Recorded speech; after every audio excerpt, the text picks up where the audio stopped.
ہماری روزمرہ زندگی میں ہونے والے واقعات جتنے بھی عوامل ہیں، چاہے وہ عوامل ہمارے ارد گرد لوگوں کے ساتھ ہو رہے ہوں یا پھر ان کا تعلق ڈائریکٹ ہماری ذات کے ساتھ ہو، یعنی جب ان عوامل کا جو انٹریکشن ہے وہ ڈائریکٹ ہماری ذات کے ساتھ ہو، تو یہ جتنے بھی عمل ہیں، جتنے بھی واقعات ہیں، بیسیکلی یہ عکس ہوتے ہیں۔ یہ عکس ہوتے ہیں ہماری سوچ کا، یہ عکس ہوتے ہیں ہماری فکر کا، اور یہ عکس ہوتے ہیں ہمارے خیالات کا۔ پھر یہی عوامل عکس ہوتے ہیں ہمارے ہونے والے روزمرہ کے معاملات کا، کہ ہم زندگی میں کس طریقے سے کس چیز کے ساتھ کیسے بیہیو کر رہے ہیں۔ یہ ہمارا جو رویہ ہے وہی کہیں نہ کہیں کسی عکس کی شکل میں ہمارے سامنے رونما ہوتا ہے۔ اور انسان ہونے کی حیثیت سے ہم جو اپنی زندگی گزار رہے ہوتے ہیں نا، تو سم ٹائم ایسے ہوتا ہے کہ ہم اپنے ہی کسی عکس کے ساتھ لڑتے ہوئے زندگی گزار دیتے ہیں۔ اچھا، سم ٹائم یہ فائٹ ایسی ہوتی ہے کہ یہ ہمیں بلندی کے اعلیٰ مقامات پر لے کے جاتی ہے، اور سم ٹائم یہ فائٹ ایسی ہوتی ہے کہ جو ہمیں موت کے گھاٹ بھی اتار دیتی ہے۔ اس کے اگزامپل ایسے لیتے ہیں، ایک میوزیم ہے اور اس میوزیم میں ایک کتا جو ہے وہ انٹر ہو جاتا ہے، ڈاگ کتا جو ہے وہ انٹر ہوتا ہے، اور میوزیم میں چلتے ہوئے وہ کتا ایک ایسے مقام پر میوزیم کے اندر پہنچتا ہے، ایک ایسے حال میں پہنچتا ہے کہ جس حال کی ہر چیز مرر آئینہ سے بنی ہوئی تھی، شیشے سے بنی ہوئی تھی،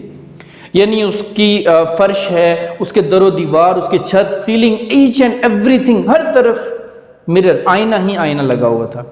جب وہ کتا اس ہال کے سینٹر میں پہنچتا ہے تو جب اس نے نگاہ اٹھائی، لیفٹ دیکھے، رائٹ دیکھے، اپ دیکھے، ڈاؤن دیکھے، جدھر بھی اس کی نظر جا رہی ہے، یعنی 6 جہتوں میں، 6 سائڈز میں جہاں پر بھی وہ دیکھ رہا ہے تو اسے کتوں کا عکس نظر آتا ہے، اسے اپنا ہی عکس شیشے میں نظر آتا ہے، اور اپنے ہی ان عکس میں گرے ہوئے وہ گھبراہٹ کا شکار ہو جاتا ہے کہ بھئی میں تو کتوں کے جھنڈ میں آ گیا ہوں کہیں۔ اب کتوں کے اس جھنڈ میں کھڑے گھبراہٹ کے شکار اپنی عادت سے مجبور اس کتے نے بھونکنا شروع کر دیا۔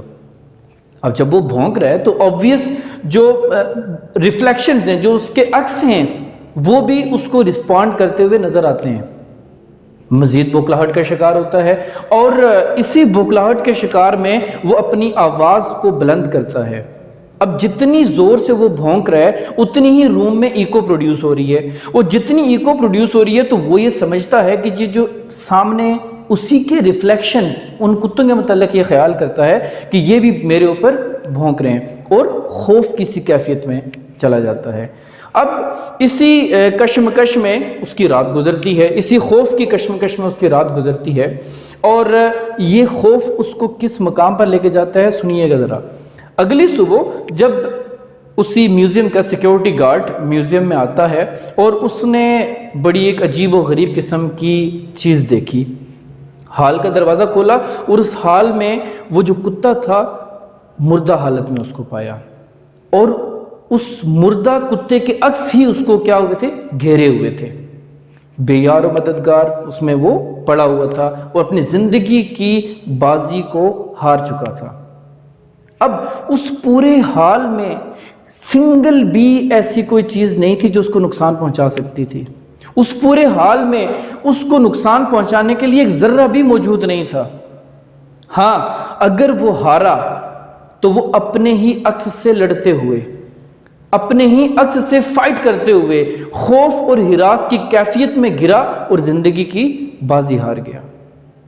ٹھیک، ایسے ہی زندگی میں ہمارے ساتھ بھی ہوتا ہے۔ سم ٹائم ہمیں فیس کرنے پڑ جاتے ہیں ایسے واقعات، ایسے عوامل جو کہ کہیں ہمارا ہی عکس ہوتے ہیں، ہمارے ہی کسی عمل کا، ہمارے ہی کسی کردار کا، ہماری ہی کسی سوچ کا عکس ہوتے ہیں۔ اب وہ جو عکس ہے اگر تو ہوگا پازیٹیو، وہ آپ کے مورائل کو ہائی کرے گا اور ہائی کر کے مزید کسی پازیٹیو اقدام کی طرف آپ کو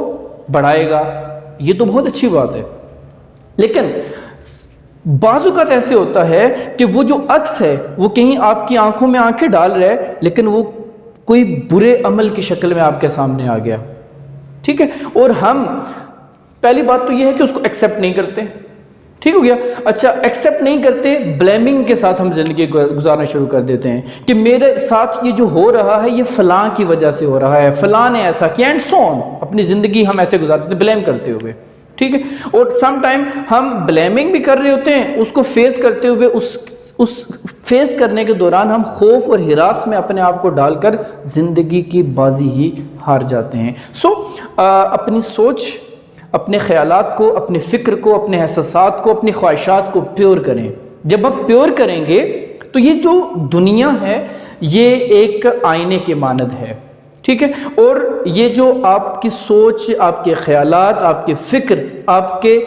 جتنے بھی معاملات ہیں یہ اس آئینے میں آپ کو نظر آئیں گے, ٹھیک ہے. اور یہ جو جتنی بھی چیزیں آپ کو بتائیں ہیں نا یہ آپ کا پوز ہے, ٹھیک ہے. سوچ یہ آپ کا ایک پوز ہے, فکر یہ آپ کا ایک پوز ہے, جو آپ اچھا کردار کریں گے یہ آپ کا ایک پوز ہے. تو جس پوز میں آپ آئینے کے سامنے کھڑے ہوتے ہیں تو وہی آپ کو نظر آئے گا نا. تو جو چیز وہی نظر آئے گی تو وہ باعث بنے گی آپ کی ترقی کا بھی اور آپ کی تنزلی کا بھی. So be aware of doing anything, کچھ بھی کر رہے ہیں سوچ کے سمجھ کے کہ اس کا جو عکس ہے وہ مجھے کیسا نظر آئے گا, اور کل جب مجھے اس عکس سے آنکھیں ملانی پڑیں گی تو کہیں میں اسی اپنے ہی عکس سے آنکھیں چرانے پہ مجبور نہ ہو جاؤں. سو کیئرفلی اپنے معاملات میں اور اپنے معمولات زندگی میں جو ہے وہ آگے پروسیڈ کریں.